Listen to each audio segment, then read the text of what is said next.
이번엔 법원 취재 기자 연결해 좀 더 얘기 나눠보겠습니다. 전형우 기자. 네, 대법원에 나와 있습니다. 네, 사법농단 사건을 검찰이 수사하고 있는데 판사들 사이에서 문제 있는 법관을 탄핵하자는 주장이 나온 거네요. 왜 그런 건가요?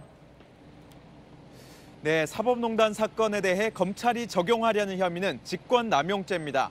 그런데 부당한 재판 개입을 입증한다는 게 까다로운 일이고 기소돼도 법원이 직권남용죄를 인정할지 법조계에서도 의견이 분분합니다. 그런데 법관 탄핵을 하게 되면 대법원까지 가기 쉬운 형사재판 결과를 기다리지 않아도 재판 개입이 분명히 헌법에 위배되는 행위였다는 심판을 할 수 있게 되는 겁니다. 좀 더 현실적인 의미도 있는데요. 사법농단 사건에 관련된 현직 판사들 중 일부는 아직 재판 업무를 보고 있습니다. 사법부의 자체 징계는 검찰 수사가 끝날 때까진 안 할 것으로 예상되고 하더라도 판사에 대한 징계는 가장 중요한 것이 정직 1년이어서 1년 뒤에는 다시 재판을 맡을 수 있습니다.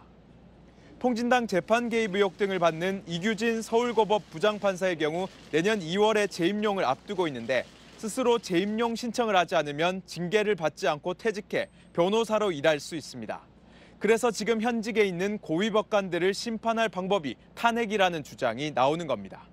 네, 그럼 실제로 법관 탄핵이 실현될 가능성은 얼마나 있는 겁니까?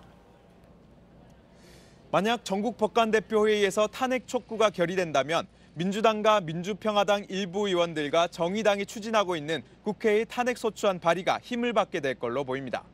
그런데 법관들 사이에선 국회보다 법원이 앞서가는 모습이 부담스럽다는 반응이 많아서 탄핵 촉구 결의안이 통과될지는 다음 주 월요일 회의 상황을 봐야 할 것 같습니다. 지금까지 대법원에서 SBS 전영우입니다.